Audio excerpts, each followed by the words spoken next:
I forgot. Something about Vietnam. Yeah. Something about Vietnam. Um, I'll tell you something about Vietnam. yeah, dude. Um, you asked if this was 1969. That's what It it is. was. And one of the very interesting things about being in a war is you get to play with guns.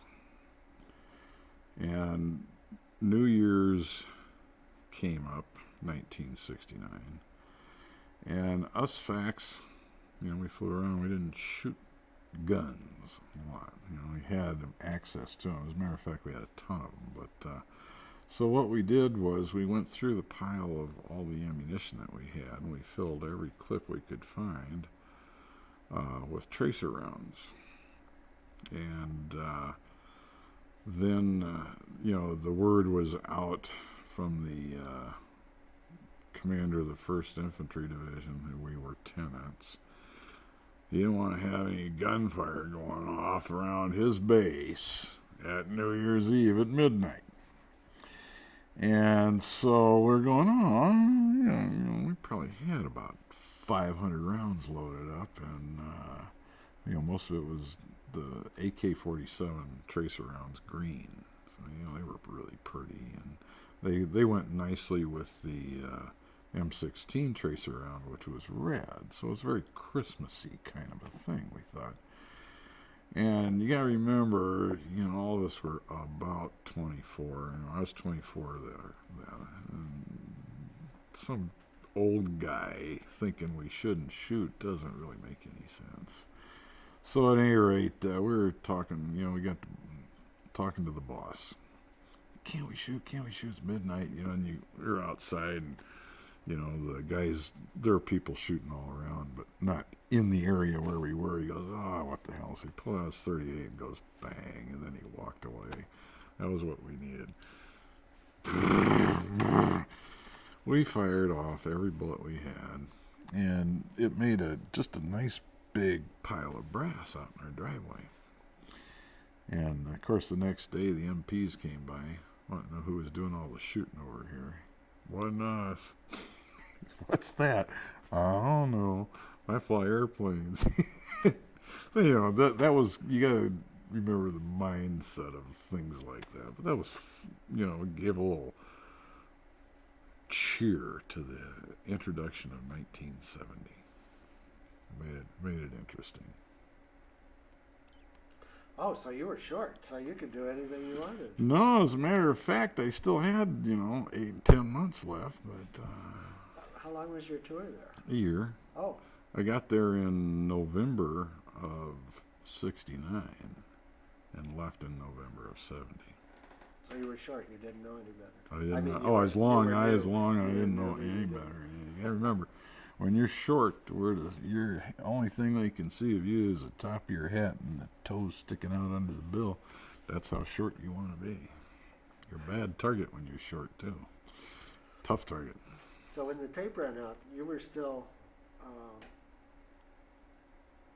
I think you were still learning what it was you were going to be Oh doing. yeah. It takes a while. They tell you that for about the first 6 months, as a fact, you're going to be next to worthless because you're going to be thinking about things like how to fly the airplane and are you doing the right thing, and worrying about whether that rocket's in the right spot and stuff. And after that, then you're going to really get dangerous because then you're going to think you're bulletproof, and you're going to do stupid stuff as opposed to worrying about it stuff. So, I was at the worrying about it stuff stage then. And, that you work your way out of that just with practice and so forth.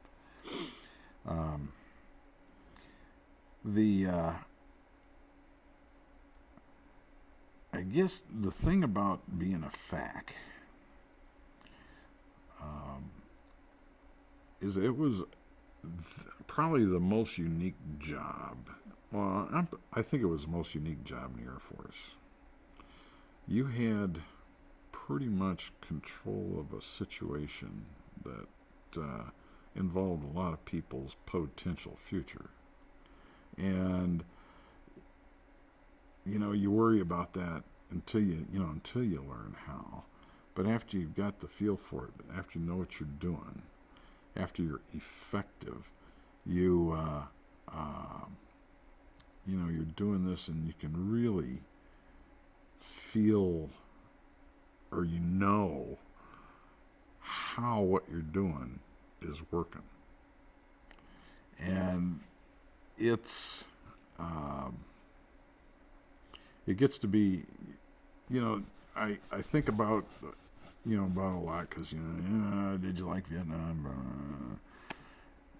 That was, being the fact there was, I think, the best job I ever had. And it, just because of the meaningfulness of what your decisions and what your skill produced could be really important, to somebody, including yourself. But, it wasn't something that you did and then you got criticized for. I mean, once you did it, that's it. It's done. And you made the decision, and if they don't want you to make that decision again, they send you home or something. But it was more responsibility and more access to actualization of your actualization of your responsibilities than any other job, that I can even think of even coming close to. Because instead of saying, well, it's not life and death, It was. Yeah. It was. And there were, those kind of, the life and death situations didn't come often, but they did come.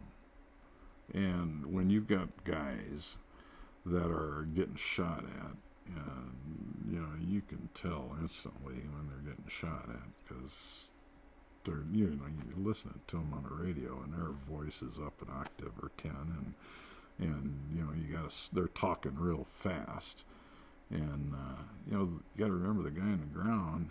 He's the same age as you. He's a young lieutenant. Got himself a platoon or something out there in the woods, and somebody's trying to kill him. He doesn't know what to do about it. So, you're talking with him, calming him down, and you put some napalm on them guys or something like that, and it gets awful quiet.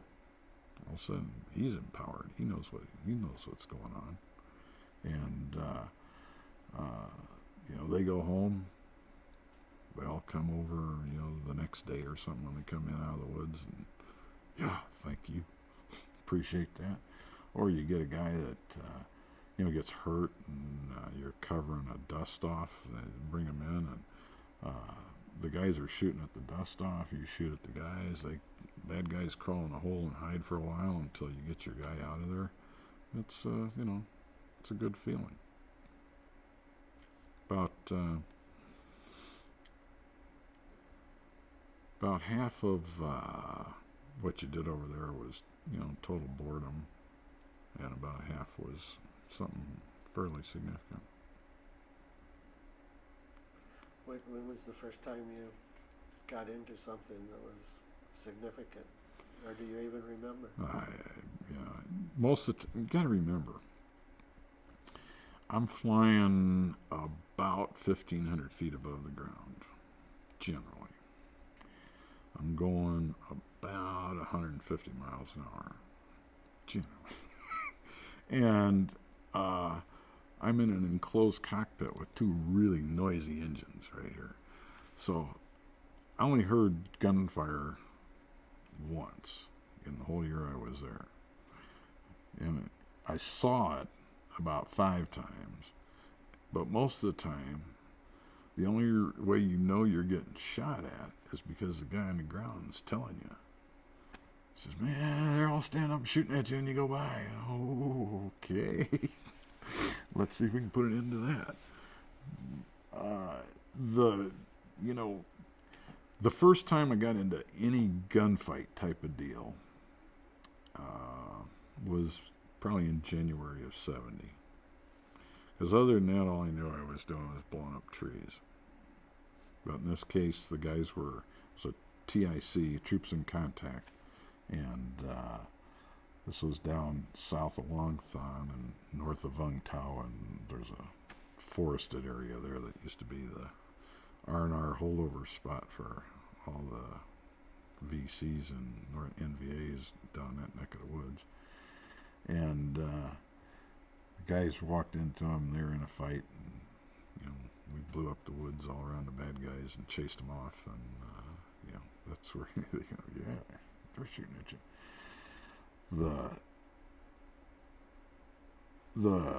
I guess the most interesting getting shot at situation was one time. Just a second.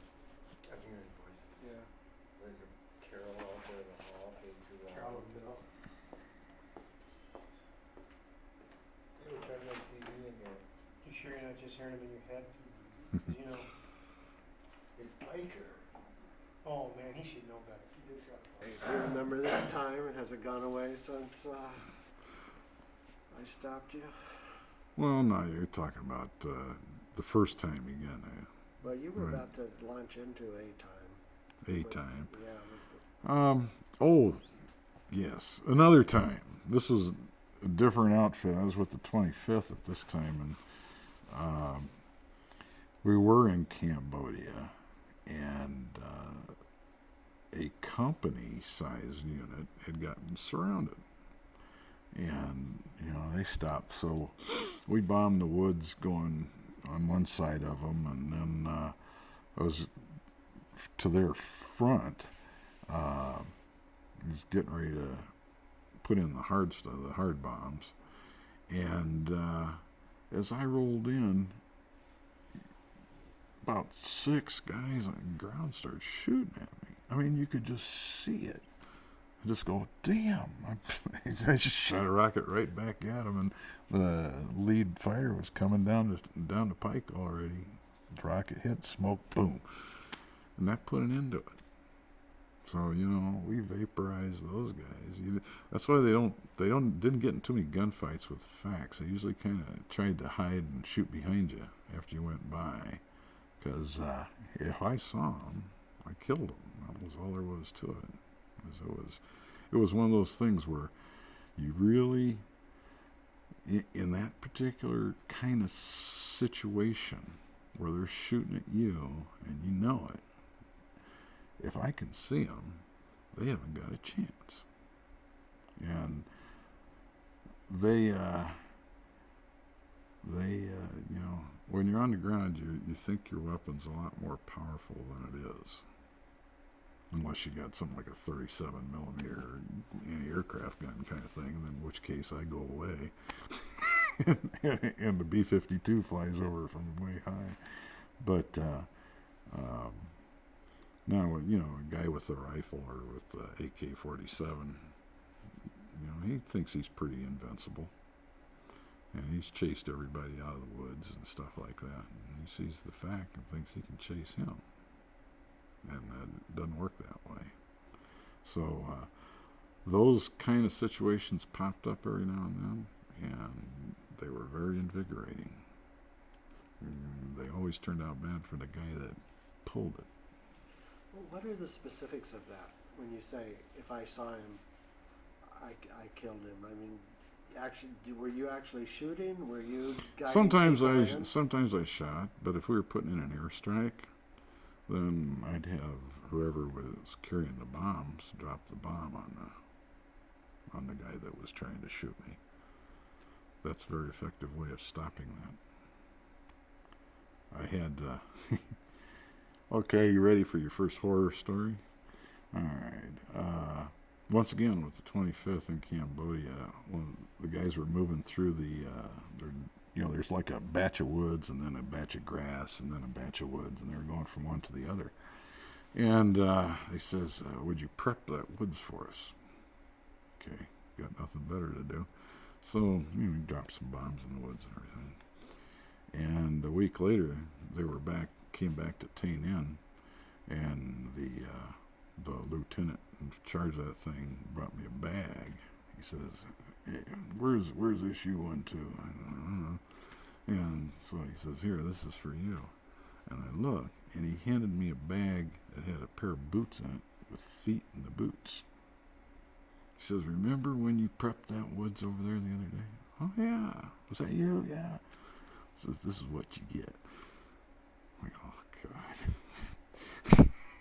He brought me back, boots with feet in them. The rest of the guy was just vaporized. They've been laying in ambush waiting for him. We fixed it. Made their day. So we got to take this back to the guy. Back to the guy that did it. So, That was the world you were in. that was the world I was in. That was what we did.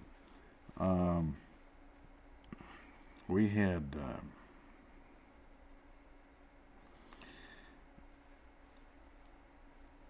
I don't know, we lived out with the Army. And, like that other picture I gave you, that was a different place than Lai K. That was a place called Long Thon. There was no toilets, no running water, no nothing. And that's why I was saying this was my only warm shower there, because we didn't have any showers. Well, you always had Mama San showed up at the gate, and you hired her to come clean the hooch and wash your clothes and things like that. But they take your clothes and they'd wash them in muddy water. And pretty soon, depending on where you were, your outfits took on the color of whichever place. Like some guys had, red ones. Long Thon, we had brown mud, brown clay, and that was the color of the water. That's the color your flight suit came out. And what was funny, you could, the facts, we were thinking, I got a clean uniform and everything, and, the plane's got to have maintenance, it's got to go have the oil changed or something. So you take it back to Benoit. And you always go back in the afternoon, because then you'd spend the night, go to the officers' club and have a steak and, some real food and some drinks. And you'd walk in there and people would look at you, just go, "Oh." And we didn't realize how scary we looked, because we didn't look scary when we were with the Army. They looked scary to us. We looked scary to everybody else. And we were the scary guys of the Air Force that way. It was kind of funny. Because you were out there. Yeah, we were out there. And you don't, it's kind of hard to capture in a picture or movie, like Bat 21 was a movie about a fact. But that's not right either. That wasn't real. And so, that you get a distorted view of things. But we were, we looked uglier than anybody in the Air Force. When I first started doing the rustic thing, they had us come and land at Tonsanute. And there were only 5 of us pilots, and so we were flying missions round the clock. And I just finished my back-to-back, something like 10 hours of flying, and it was like 7 o'clock in the morning, and I was just beat. And I sat down there in the end to talk with the generals in Pointe-Talkie, and this is what happened here, because they wanted to know what was going on in Cambodia. And so I says, "Well, where can I get some breakfast?" And he says, "Go to the officers' club." So I do. I walk in the door, and the club officer kicks me out. I go, I want to have some breakfast. He says, "You can't come in here looking like that." So I walk back over, and I walk in, and the generals are still sitting there and everything. I said, "They won't let me go in the club." They said I looked bad. And I did. I had armpits and sweaty. You even got hot at night, But at any rate, so I had a general walk me back over to the club, find the club officer, explain to him how he was going to be serving meals in Thule, Greenland if he didn't set me down right now and give me what I wanted. And the guy did. And I'm sitting there, you know, I got this nice table with a big white tablecloth and two waiters or servants, you know, putting stuff down, giving me coffee and telling me what I want. And I look over, and there's one of my buddies from flight school, and he had flown in with a C-130 crew from the States. And they were getting their combat time by landing at Tonsanute and unloading stuff. While they loaded the airplane up, they came over and ate breakfast and took off. But they got combat pay for that. They had to do, you know, they figured it out once a month. If they land in Vietnam, get off the airplane, then get combat pay. So he's looking, and he had seen this whole thing. Well, he didn't know it was me when I first came in the ruckus, and he kicked me out, but he knew it was me when we came in the second time, and I got escorted to my own table and everything. So I said, "Hey, Rick, come on over here." And he came over, "What the hell?" And we chatted and yacked and had a fine time. And he just thought that was the funniest thing. And I just went, it is amazing that there's a place where we're sitting here, we're in the middle of a war, and these guys, these rimps from Tonsanute think I'm too dirty to eat with them. Now, who the hell do you think's doing this stuff here? So at any rate, it was one of those things. We were the, getting back to the point, facts were the scary guys in the Air Force. So there. Well, tell me what a mission is. Tell me what you're doing from the time. What you got basically two different kinds of missions. One is a VR, a visual reconnaissance. And you got to remember, the FAC had an area of operations, geographical, physical area that you worked in. And you flew over it every day. And you knew what was going on. And if things were happening, you know, you'd go to the TOC and they'd say, "Oh, we got a whole bunch of hits on the ground sensors over in this area. Go look and see." And you could tell, you know, as the grass is all mashed down, you know, a bunch of guys just came through here last night. Or the Vietnamese woodcutters.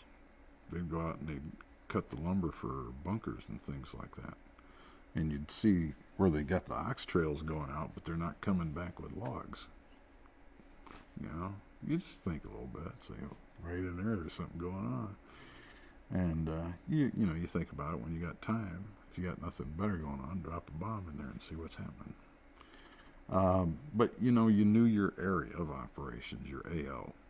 So that was the one thing, VR. The other thing is about VR is it was boring as hell. But you get a chance to practice, because when you're bored, you think of things to do. So you're droning around, nothing's going on. You say, "Well, I'm going to try shooting rockets like this," because rockets were our business. Putting English on them? Yeah, put a little English on them. Or, the guy, if an airplane's moving through, one thing is they teach you to shoot them going in a straight line. Well, when you're going in a straight line, somebody can shoot back, because you're going to be there. It's a little simple geometry thing. If you're moving in an arc and your altitude's changing, your heading's changing, your direction, your velocity, everything, it's tough for a guy to hit you, So even if he's shooting a big gun, it's tough for him to hit you. If you can shoot a rocket accurately doing that, then you got it all over him. So you practice that. I find a tree out in the middle of the grass, and you go doing it this way and doing it this way. Pretty soon you get where you can hit that thing. Of course, you're also starting fires, which is fun too. But you practice and learn things. Improved your skills, so to speak. And the other type of mission was, there was a frag mission, and the frag mission was, you got an airstrike coming in at 3:00, and put them in over here. You go and look, and there's nothing over there, and you blew it up anyway. And the only way you got to get out of that was if you had troops in contact or something, or you had a target of opportunity that superseded that. But that was those were actually, the VR, the frag, and then the TIC. were the three types of missions. When you say you put them in, how do you do that? Do you do that with coordinates? Do you actually drop smoke or? You shoot a 2.75 folding fin aerial rocket with a white phosphorus head on it into the woods. And, you know, it goes boom, white smoke billows up.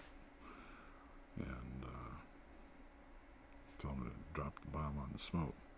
Because all my rockets were perfect, so all I had to ever say was hit my smoke. 50 yards east. Drop that bomb about 50 yards east At of one the smoke. time, it wasn't Yeah, perfect. You have to say 50 yards east. Mm-hmm. What was funny is every now and then you get. We had a guy come down from Thailand. He had screwed up, so he was getting sent to hell. He went from Thailand to us out at Tainan. This was his punishment.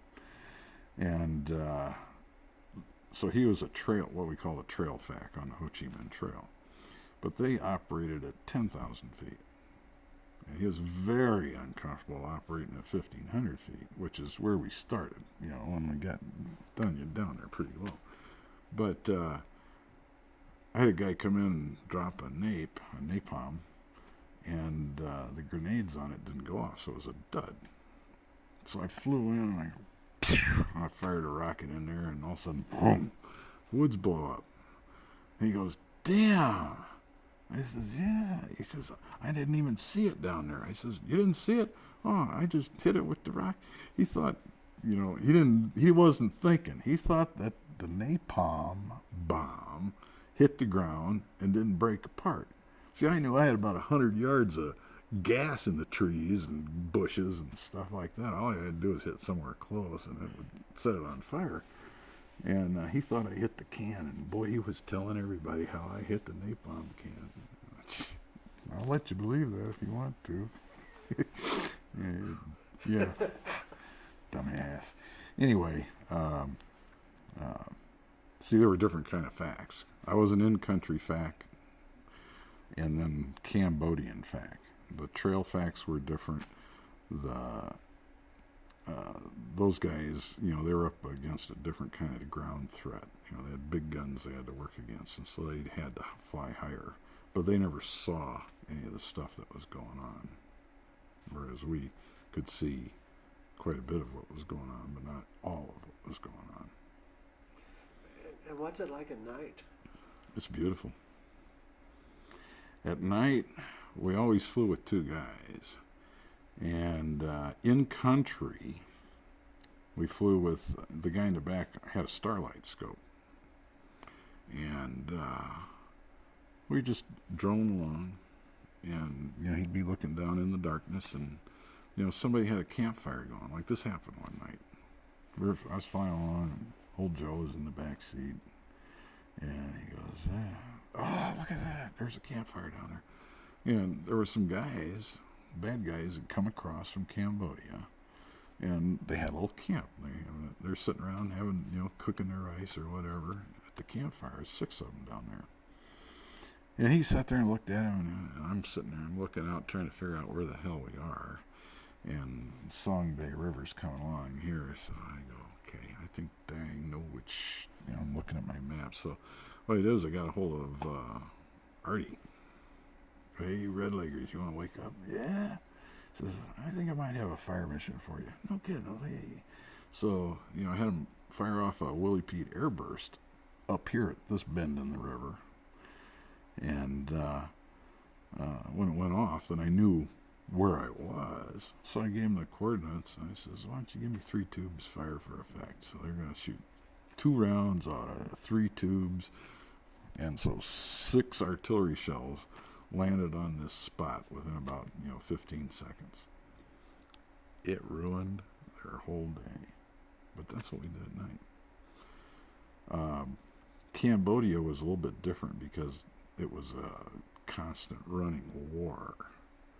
I mean, it was a real war going on there. And when we did it at night, like the ground commander is good old Colonel Ohm at Kampong Tom. That was the big fight that went on for about 6 months. But I remember I was there one night, and he said there was all kinds of bad guys on the north side of the river, north side of town. I go, really? And he says, which way from the road? Well, they're all east of the road, north of the river. I said, that narrows it down good. So I had a set of fighters coming up, and then all the aircraft that were sent out and flying around in that area checked in with the FAC. And also I had an AC-119 check in too. So I'm talking to him, what you got? He says, hey, and the AC-119 guy, he says, I got about a 50 million candle power spotlight. I says, oh, all right. So I put him at 3,000 feet. I got the fighters at 2,000 feet, and me at about 1,500 or something. So we got them all lined up and ready to go. The ground guy's telling me about where they are from the bridge and everything. And so I says, I'm gonna shoot a rocket. When the rocket hits the ground, you turn on the spotlight, and when you see me roll, see the rocket fire, I'm talking to the fighter now, when you see the rocket fire, you start your roll in. You're going to be flying from, west to east on the north side of the river, but you start rolling in, and then you'll see my smoke by the time you get there. So we had this very nicely orchestrated airstrike going. Pew, boom, light came on. I'll bet you there was probably 200 yards worth of guys with guns started shooting at the AC-119. And, of course, the guy in the fighter was already coming down to shoot. He's about 3 seconds away from these guys that are letting everybody know where they're at. And so he just pickle. Nate, boom. It all stopped. The whole fucking attack stopped. So, you just go, ah. And so these guys, well, what are we going to do the rest of our bombs? I said, well, let's bomb them some more. So, we just kept bombing away and chased them. Nobody shot the good guys anymore. And the gunship, then they had infrared and stuff like that. So I said, you guys go off just to the east here. That's where whoever's left ran that way. So see if you can find anybody over there and shoot the ground up. So they went off and did their thing.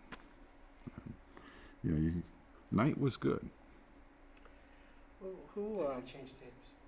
I can't believe we got that. I know.